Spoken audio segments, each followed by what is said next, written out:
Israeli सेना ने बढ़त बना रखी हो, लेकिन इजराइल के पीएम नेतन्याहू को भी मानना पड़ा कि गाजा युद्ध में इजरायली सैनिक काफी संख्या में मारे गए हैं, जो हालात को और बदतर बना रहे हैं। ये हालात अब मिडिल ईस्ट से लेकर पश्चिमी एशिया तक खराब हो चुके हैं, क्योंकि हूथी और ईरान समर्थित कताइब हिजबुल्लाह लड़ाकों ने इजराइल और अमेरिकी सैन्य अड्डों पर एक साथ हमले शुरू कर दिए हैं।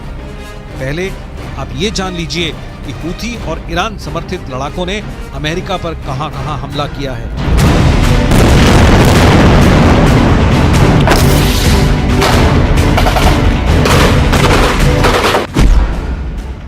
अमेरिका ने यह तो नहीं बताया कि ईरान समर्थित लड़ाकों ने अमेरिकी सेना पर कब हमला किया था, लेकिन यह जरूर बताया कि उत्तरी इराक में मौजूद अमेरिका के एरबिल एयरबेस पर ड्रोन से हमला किया गया था।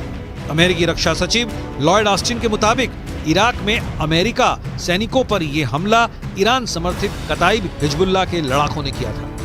इराक में ईरान समर्थित कताइब हिजबुल्लाह के लड़ाकों के इस हमले में वैसे तो कई अमेरिकी सैनिक घायल हुए, लेकिन 3 सैनिक बेहद गंभीर रूप से घायल हैं। कताइब हिजबुल्लाह ने अमेरिकी सैनिकों पर ड्रोन से हमले कैसे किए, इसकी जानकारी नहीं दी गई और न ही घायल अमेरिकी सैनिकों के नाम बताए गए। इराक में कताइब हिजबुल्लाह के हमलों से अमेरिका बौखला गया है।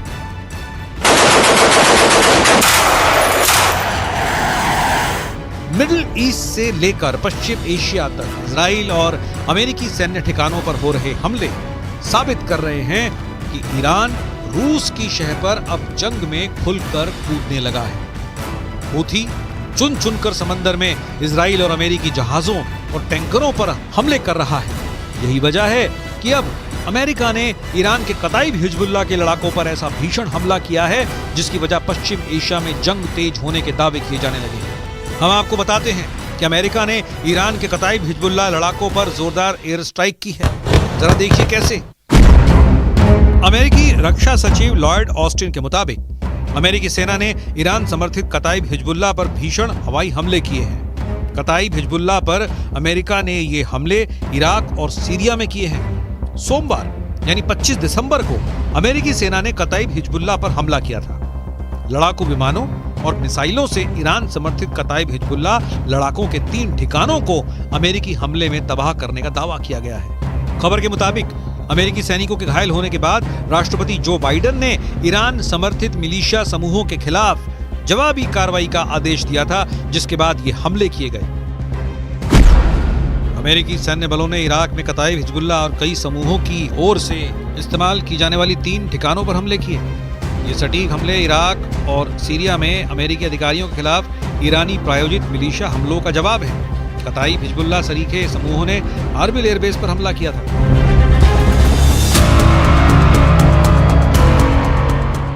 इजराइल और अमेरिका इस वक्त मिडिल ईस्ट और पश्चिमी एशिया में डबल युद्ध से जूझ रहे हैं। पीएम नेतन्याहू को लग रहा था कि हमास युद्ध विराम इजराइल की शर्तों पर जरूर करेगा, लेकिन अब खबर आ रही है कि हमास के टॉप कमांडर्स ने साफ दावा कर दिया है कि हमास सीजफायर नहीं करेगा और न ही कोई समझौता।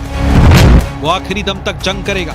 गाजा पट्टी में इस वक्त उत्तरी गाजा से ज्यादा भीषण जंग दक्षिणी गाजा में चल रही है। हालात ये हो गए हैं कि इजराइल और हमास की जंग थमने की एक और उम्मीद को बड़ा झटका लगा है। 24 दिसंबर को इजरायली मीडिया रिपोर्ट्स में दावा किया गया कि हमास और इस्लामिक जिहाद आतंकी संगठनों ने इजिप्ट या कहें मिस्र के उस प्रस्ताव को ठुकरा दिया है, जिसमें कहा गया था कि अगर ये दोनों संगठन गाजा की हुकूमत किसी तीसरी ताकत को सौंप देते हैं तो इजराइल परमानेंट सीजफायर कर देगा। लेकिन हमास के टॉप कमांडर्स ने इस प्रस्ताव को पूरी तरह से खारिज कर दिया है। हम आपको हमास नेता यहिया सिनवार का वो दावा दिखाने जा रहे हैं जिसमें इजराइल सेना को भारी नुकसान का दावा किया गया है। हमास के कसाई का दावा, मार दिए 1500 इजरायली सैनिक।